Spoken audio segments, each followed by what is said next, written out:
د مزار شریف کاروال حافظ عبدالرحمن احمد د منار د بنسټ ډبرې ایښودلو په مراسمو کې ویل چې ښاروالۍ هڅه کوي د ټولنیزو ستونزو د حل او څلورلارو د ښکلا لپاره په ښار کې مثبت بدلونونه راولي. ښاغلی احمد همداراز وایي چې ورته نورې پروژې هم د ښار د ښکلي کولو لپاره په بېلابېلو سیمو کې دوام لري.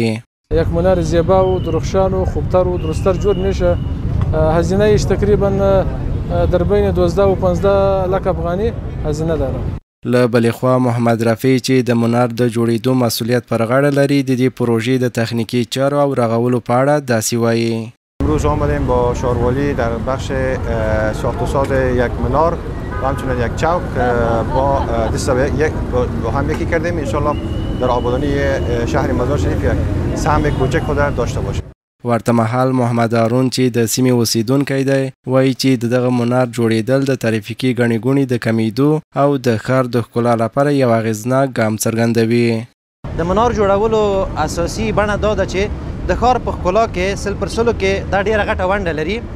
نو هم د ښار ښکلا برابري هم زینت او تزیین او بل څه رقم چې تاسو ګورئ دننه د اوس فعلا معلومیږي ساحه دلته ګڼه ګوڼه زښته زیاته ده.